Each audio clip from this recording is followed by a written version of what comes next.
FD कहाँ करें, कौन सा बैंक ज़्यादा अच्छा होगा, किस बैंक में ज़्यादा इंटरेस्ट रेट आपको देखने को मिल सकते हैं। दोस्तों अगर मैं आपसे कहूँ कि कुछ स्मॉल फाइनेंस बैंक ऐसे भी हैं जिसमें आपको 8.5% तक का एफडी इंटरेस्ट देखने को मिल सकता है, तो शायद ही आपको यकीन ना हो, लेकिन ये बात बिल्कुल सच है। आपको स्मॉल फाइनेंस बैंक में इस टाइम पर 8.5% तक का मैक्सिमम इंटरेस्ट रेट देखने को मिल रहा है। लेकिन कैसे, सवाल ये है कि जब एसबीआई, एचडीएफसी, आईसीआईसीआई बड़े बैंक जो हैं वो आपको इतना ज्यादा हाईएस्ट इंटरेस्ट रेट देखने को नहीं मिल रहा है, तो ये स्मॉल फाइनेंस बैंक में आपको कैसे इतना ज्यादा इंटरेस्ट रेट आपको दे रहे हैं। इसके बाद एक क्वेश्चन और भी आपके मन में आ सकता है कि क्या इन बैंक्स में आपका पैसा सेफ है, क्या इनमें एफडी करना चाहिए, इन बैंक्स में अगर एफडी करना है तो आप कैसे कर सकते हैं। ये सब कुछ आज के इस वीडियो में हम जानने वाले हैं, पूरा सच जानने वाले हैं। तो चलिए दोस्तों वीडियो को स्टार्ट करते हैं। आप सभी का चंद्र प्रकाश प्रजापति यूट्यूब चैनल में स्वागत है।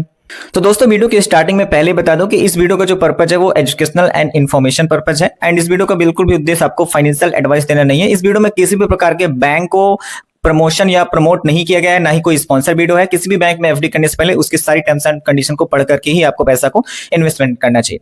तो चलिए दोस्तों यहाँ पर बात कर लेते हैं बड़े बैंक्स की। तो इस टाइम पर जो बड़े बैंक है वो आपको कितना एफडी इंटरेस्ट रेट देखने को मिल रहा है, जैसे कि मैं बात कर लेता हूँ एसबीआई की, PNB, HDFC bank, ICICI bank, axis bank.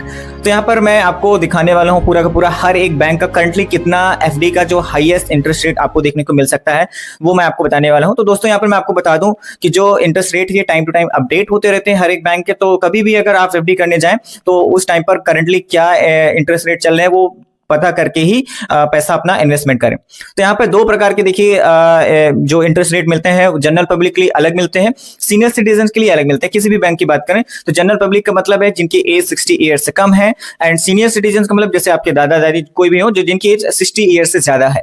तो यहाँ पे सबसे पहले मैं बात कर लेता हूँ एसबीआई की। तो दोस्तों स्टेट बैंक ऑफ इंडिया इस टाइम पर करंटली आपको 444 दिन यानी कि 444 डेज के लिए अगर आप पैसा इन्वेस्टमेंट करते हो, एफडी में लगाते हो, तो आपको 6.45% पर एनम यानी कि ईयरली इतना आपको इंटरेस्ट रेट देखने को मिल सकता है। तो यहाँ पर मैं अगर आपके स्क्रीन पर आपको दिख जाएगा कि अगर आप 1 लाख रुपए इन्वेस्ट करते हो 6.45% पर एनम के इंटरेस्ट रेट से, तो आपको 444 दिन में कितना पैसा मिल जाएगा, ये जनरल पब्लिक के लिए है। दोस्तों मैं आपको यहाँ पे स्क्रीन पर दिखा देता हूँ कि अगर आप सीनियर सिटीजन हो तो एसबीआई में आपको 7.05 पर एनम का इंटरेस्ट देखने को मिल रहा है, जो कि आपको एक यानी कि 444 दिन में आपका इतना पैसा हो जाएगा अगर आप 1 लाख रुपए इन्वेस्टमेंट करते हो। यहाँ पे 1 लाख मैं एक नॉर्मल एग्जांपल के लिए लिया हूँ। इसी तरीके से दोस्तों आगे बात कर लेते हैं एक्सिस बैंक की। तो यहाँ पर एक्सिस बैंक में आपको 6.5% पर एनम का इंटरेस्ट रेट देखने को मिल रहा है, जो कि 18 मंथ्स में है, और इसमें अगर आप 1 लाख इन्वेस्ट करते हो तो कितना आपको मिल जाएगा ये भी आपको स्क्रीन में देखने को मिल जाएगा। तो दोस्तों यहाँ पर अब बात कर लेते हैं सीनियर सिटीजन के लिए। अगर आप एक्सिस बैंक में इन्वेस्टमेंट कर रहे हो एज अ सीनियर सिटीजन तो आपको 7.25% का इंटरेस्ट रेट पर एनम का देखने को मिल जाता है। दोस्तों अब बात कर लेते हैं एचडीएफसी बैंक। इस टाइम पर करंटली आपको कितना इंटरेस्ट रेट दे रहे हैं, तो एचडीएफसी बैंक आपको मिल रहा है 6.5% पर एनम का, जिसमें आपको 3 ईयर 1 डे की एफडी करनी होगी। और अगर बात करें सीनियर सिटीजन के लिए तो आपको 7.1% पर एनम का देखने को इंटरेस्ट रेट देखने को मिल रहा है एचडीएफसी बैंक में। दोस्तों आगे बात कर लेते हैं आईसीआईसीआई बैंक में। इस टाइम पर आईसीआईसीआई बैंक में आपको 6.5% का पर एनम का इंटरेस्ट रेट देखने को मिल रहा है, जिसमें आपको 3 ईयर 1 डे की एफडी करनी होगी। ये मैं आपको मैक्सिमम हाईएस्ट इंटरेस्ट बता रहा हूं। अगर हम सीनियर सिटीजन की बात करें तो अगर आप आईसीआईसीआई बैंक में एज अ सीनियर सिटीजन कोई इन्वेस्टमेंट कर रहे हैं, एफडी कर रहे हैं, तो उनको 7.10% पर एनम का इंटरेस्ट रेट देखने को मिल रहा है। दोस्तों आगे बात कर लेते हैं पीएनबी की, पंजाब नेशनल बैंक की। तो पंजाब नेशनल बैंक आपको करंटली 6.6% पर एनम का इंटरेस्ट रेट देखने को मिल रहा है, जिसमें आपको 444 दिन की एफडी करनी होगी। ये तो एज ए जनरल पब्लिक हो गया। एंड अगर मैं सीनियर सिटीजन के लिए बात करूं पंजाब नेशनल बैंक में, तो आपको 7.10% का पर एनम का इंटरेस्ट रेट देखने को मिल रहा है। तो ये तो रहे दोस्तों कुछ बड़े बैंक में एफडी के हाईएस्ट इंटरेस्ट रेट। तो चलिए दोस्तों अब बात कर लेते हैं स्मॉल फाइनेंस बैंक में। स्मॉल फाइनेंस बैंक में जो एफडी का जो इंटरेस्ट रेट है वो टाइम टू टाइम काफी जल्दी जल्दी बदलते रहते हैं, तो कभी भी एफडी करने से पहले एक बार जरूर एक्चुअल इंटरेस्ट रेट आपको पता करनी चाहिए। तो अभी करंटली अगर मैं बात करूं तो सूर्योदय स्मॉल फाइनेंस बैंक के सबसे पहले मैं बात कर लेता हूं। तो इसमें आपको अगर आप जनरल पब्लिक हो यानी कि 60 ईयर से आपकी एज कम है और आप इसमें एफडी करते हो, तो आपको जो मैक्सिमम इंटरेस्ट रेट देखने को मिला है वो 8.25% का पर एनम का देखने को मिला है, जिसमें आपको 5 ईयर्स के लिए एफडी करनी होगी। और बाकी अगर आप 1 लाख रुपीज या जो भी अमाउंट आप इन्वेस्ट करते हो वो कितना हो जाएगा, तो उसके लिए दोस्तों आप बहुत सारे आप ऑनलाइन गूगल सर्च कर सकते हो, एफडी कैलकुलेटर है, वहां से भी आप चेक कर सकते हो कि कितना हो जाएगा। या फिर जिस टाइम पर आप एफडी करने जाते हो तो वहां पर भी आपको पता चल जाएगा कि एक्चुअल आपको कितना पैसा मिलने वाला है। फिलहाल मैं स्क्रीन पर आपको कुछ ना कुछ दिखाने की जरूर कोशिश करूंगा ताकि आपको थोड़ी सी संतुष्टि हो सके कि कितना पैसा आपको मिल सकता है। आगे बात कर लेते हैं, अगर आप 5 इयर्स के लिए इन्वेस्टमेंट नहीं करना चाहते हैं तो मैं आपको सूर्योदय स्मॉल फाइनेंस बैंक में ही एक और स्लैब बता रहा हूं, जिसमें आपको 2 इयर्स 6 मंथ के लिए 8.1% पर एनम का इंटरेस्ट रेट देखने को मिल सकता है। आगे बात करते हैं उत्कर्ष स्मॉल फाइनेंस बैंक। उत्कर्ष स्मॉल फाइनेंस बैंक में करंटली आपको 8.1% पर एनम का इंटरेस्ट रेट देखने को मिल रहा है, जिसमें आपको 1 साल 10 महीने के लिए एफडी करनी होगी। दोस्तों आगे बात कर लेते हैं शिवालिक स्मॉल फाइनेंस बैंक में, जिसमें आपको 8% पर एनम का इंटरेस्ट रेट देखने को मिला है, जिसमें आपको 2 इयर्स 3 मंथ्स के लिए एफडी करनी होगी। नेक्स्ट हम बात कर लेते हैं यूनिटी स्मॉल फाइनेंस बैंक में। इसमें आपको मिला है 8% पर एनम का इंटरेस्ट रेट, जिसमें आपको 1 ईयर 4 मंथ्स एंड 15 डेज की एफडी करनी होगी। तो ये तो रही बात ऐसे लोगों के लिए जो एज अ जनरल पब्लिक, यानी कि जिनकी एज 60 ईयर्स से कम है और वो स्मॉल फाइनेंस बैंक में एफडी करना चाहते थे। अब बात कर लेते हैं यानी कि highest FD interest rate in small finance bank for senior citizen जिनकी एज 60 ईयर से ज्यादा है। तो स्मॉल फाइनेंस बैंक में मैक्सिमम बहुत सारे ऐसे बैंक है जो आपको 8.5% तक का एफडी का जो इंटरेस्ट रेट देखने को मिल सकता है आपको। तो सबसे पहले मैं सूर्योदय स्मॉल फाइनेंस की बात कर लेता हूं। तो सूर्योदय में आपको 8.5% का इंटरेस्ट रेट देखने को मिल रहा है पर एनम के रेट से मैं आपको बता रहा हूं, अगर आप 5 इयर्स के लिए एफडी करते हैं। नेक्स्ट सूर्योदय का ही एक छोटा सा और मैं स्लैब बता रहा हूं, जिसमें आपको मैक्सिमम 8.25% का पर एनम का हाईएस्ट इंटरेस्ट रेट देखने को मिला, जिसमें आपको 2 साल 6 महीने के लिए एफडी करनी होगी। तो ये तो रही बात सूर्योदय स्मॉल फाइनेंस बैंक की। नेक्स्ट बात कर लेते हैं उत्कर्ष स्मॉल फाइनेंस बैंक। उत्कर्ष में आपको मिल रहा है 8.25% पर एनम का, जिसमें आपको 1 साल 10 महीने के लिए एफडी करनी होगी। आगे बात कर लेते हैं दोस्तों शिवालिक स्मॉल फाइनेंस बैंक में, जिसमें आपको 8.5% का पर एनम का इंटरेस्ट रेट देखने को मिल रहा है, जिसमें आपको 2 इयर्स 3 मंथ्स के लिए एफडी करनी होगी। दोस्तों आगे बात कर लेते हैं यूनिटी स्मॉल फाइनेंस बैंक में। इसमें भी आपको 8.5% का एफडी का इंटरेस्ट रेट पर एनम का देखने को मिल सकता है, जिसमें आपको 1 साल 4 महीने और 15 दिन की एफडी करनी होगी। तो दोस्तों आपके मन में कहीं ना कहीं एक सवाल जरूर आया होगा कि जब एसबीआई, एचडीएफसी, आईसीआईसीआई, जो एक्सिस बैंक, जो बड़े बैंक अकाउंट हैं, ये आपको इतना ज्यादा हाईएस्ट एफडी इंटरेस्ट रेट नहीं दे पा रहे हैं, तो आखिरकार स्मॉल फाइनेंस बैंक आपको इतना ज्यादा इंटरेस्ट रेट कैसे दे रहे हैं। तो चलिए इसके बारे में हम कुछ कारण पता करते हैं। तो जो स्मॉल फाइनेंस बैंक का सबसे पहला फर्स्ट रीजन है वो है नए कस्टमर्स और डिपॉजिट्स को बढ़ाने के लिए, अट्रैक्ट करने के लिए। एसबीआई और एचडीएफसी जैसे बड़े बैंक के पास में पहले से बहुत सारा कस्टमर बेस है और उनके पास में करंट अकाउंट, सेविंग अकाउंट्स का जो डिपॉजिट्स है वो काफी ज्यादा है। वहीं स्मॉल फाइनेंस बैंक को तेजी से डिपॉजिट जुटाकर अपना बिजनेस बढ़ाना होता है, इसलिए नए कस्टमर को अट्रैक्ट करने के लिए ये बैंक्स एफडी पर दूसरे बैंक के मुकाबले ज्यादा इंटरेस्ट रेट दे सकते हैं। जो सेकंड रीजन है वो ये हो सकता है ज्यादा ब्याज वाले लोन्स देना। बेसिकली स्मॉल फाइनेंस बैंक छोटे बिजनेस या फिर माइक्रो एंटरप्राइजेस, छोटे वेंडर्स और ऐसे कस्टमर को ज्यादा लोन्स देते हैं जिन्हें बड़े बैंक से आसानी से लोन नहीं मिल पाता है। इन लोन्स पर इंटरेस्ट रेट बड़े कारपोरेट लोन्स के मुकाबले ज्यादा हो सकता है।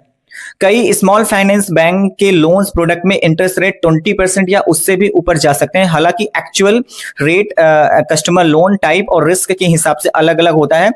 इससे बैंक को लोन से अच्छी इंटरेस्ट रेट जो इंटरेस्ट इनकम मिल सकती है और इसी बिजनेस मॉडल की वजह से वो एफडी पर 8.5% तक का इंटरेस्ट रेट ऑफर करने में सक्षम हो सकते हैं। कहने का मतलब जो स्मॉल फाइनेंस बैंक है, ये जो छोटे जो बिजनेस जो व्यापारी हैं उन लोगों को जो इंटरेस्ट देते हैं, यानी कि जो लोन देते हैं वो हाईएस्ट इंटरेस्ट रेट पे देते हैं, क्योंकि जो बड़े बैंक होते हैं उनका जो इंटरेस्ट रेट होता है वो उतना ज्यादा, उनका भी हाईएस्ट ही होता है, लेकिन ये उससे भी ज्यादा हाईएस्ट इंटरेस्ट रेट पे उनको लोन देते हैं, जिससे कि इनको अच्छी खासी कमाई होती है। उसी के बेसिस पे ये 8.5% तक का जो इंटरेस्ट रेट है ये आपको ऑफर करने में सक्षम हो सकते हैं। तो एक तो ये चीजें हो गई, और कहीं ना कहीं एक थर्ड रीजन ये भी है कि इनका जो बिजनेस मॉडल है वो ऐसा है कि मतलब अभी ज्यादा ब्रांचेस नहीं है और टेक्नोलॉजी को और डिजिटल बैंकिंग को ज्यादा फॉलो कर रहे हैं, तो इससे भी कहीं ना कहीं इनकी जो पैसों की बचत है वो हो जाती है। अब नेक्स्ट क्वेश्चन है कि क्या ये बैंक सेफ है। तो दोस्तों बात कर लेते हैं क्या स्मॉल फाइनेंस बैंक सेफ है। तो फर्स्ट है आरबीआई का रेगुलेशन। स्मॉल फाइनेंस बैंक को RBI, reserve bank of India से बैंकिंग लाइसेंस मिलता है और ये शेड्यूल कॉमर्शियल बैंक की कैटेगरी में आते हैं। इन पर आरबीआई के बैंकिंग रेगुलेशंस लागू होते हैं और सीआरआर और एसएलआर जैसे रेगुलेटरी रिक्वायरमेंट्स भी लागू होती हैं। आगे बात कर लेते हैं डीआईसीजीसी का 5 लाख तक का इंश्योरेंस कवर। दोस्तों मैं आपको बता दूं कि डीआईसीजीसी का फुल फॉर्म क्या होता है। सबसे पहले आप इसको समझिए। इसका फुल फॉर्म होता है deposit insurance and credit guarantee corporation, यानी कि इसके तहत आपके बैंक अकाउंट में अगर 5 लाख से कम पैसा है या फिर 5 लाख से ज्यादा है तो भी आप इसमें मतलब अगर कभी भी किसी कारणवश अगर जो बैंक है वो डिफॉल्ट हो जाता है, डूब जाता है, तो आपको प्रिंसिपल प्लस इंटरेस्ट रेट मिला करके 5 लाख तक का आपको इंश्योरेंस कवर मिलता है। यानी कि अगर मैं आपको एक एग्जांपल दूं, अगर आपके बैंक में 10 लाख जमा है तो DICGC के तहत अधिकतम आप 5 लाख तक का इंश्योरेंस कवर मिल सकता है आपको। वहीं पर अगर आपका जो पैसा मान लेते हैं अगर 3 लाख ही टोटल है तो आपको फिर पूरा मिल सकता है, क्योंकि वो मैक्सिमम 5 लाख तक का इसमें क्लेम होता है। तो इसलिए बड़ी रकम को अलग अलग इंश्योरेंस बैंक में बांटना एक समझदारी भरी स्ट्रेटेजी हो सकती है, यानी कि सारे पैसे एक ही स्मॉल फाइनेंस बैंक में इन्वेस्टमेंट कर देना वो कहीं ना कहीं समझदारी वाली बात नहीं रहती है। तो अच्छी बात यहाँ पे यही है कि आपके पास में अगर बहुत ज्यादा पैसे जस्ट लाइक आपके पास में 10 लाख 20 लाख है तो अलग अलग बैंक्स में आप डिस्ट्रीब्यूट करके अपने जिससे भी फाइनेंशियल जो भी आपके जो एडवाइजर है उनसे हेल्प लेकर के ही आप वो चीज करें।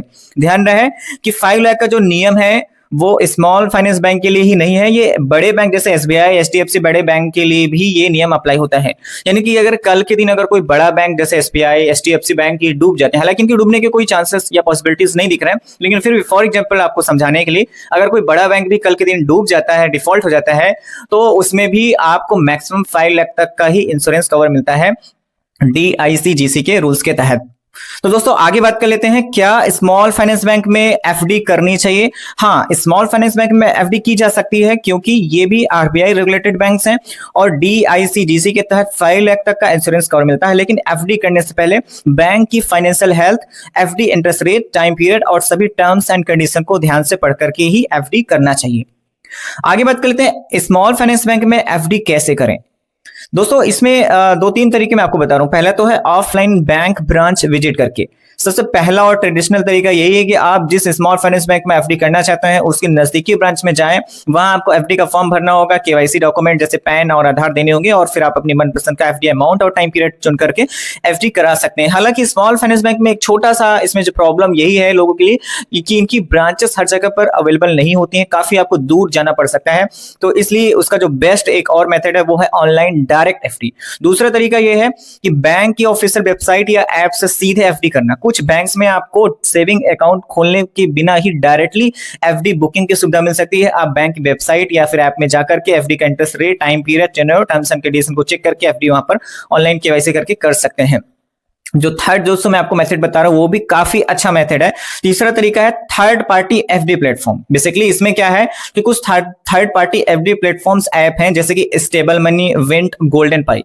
तो बेसिकली ये ऐसे ऐप हैं दोस्तों कि इन पर आप जितने भी बहुत सारे स्मॉल फाइनेंस बैंक का एक प्रकार का ग्रुप मिल जाएगा। मतलब बहुत सारे इसी ऐप को जैसे आप लॉगिन करेंगे, रजिस्टर करेंगे, अकाउंट बनाएंगे तो बहुत सारे आपको स्मॉल फाइनेंस बैंक इसमें आपको दिख जाएंगे और आप जिस भी स्मॉल फाइनेंस बैंक में देखना चाहें, कंपेयर करना चाहें, सब कुछ कर सकते हैं एंड FD भी कर सकते हैं। बस आप उस बैंक को सिलेक्ट करिए एंड KYC करिए, फिर उसके बाद में आपको जो भी आपका जो पैसा है आप इन्वेस्टमेंट करना चाहते हैं वो आप कर सकते हैं।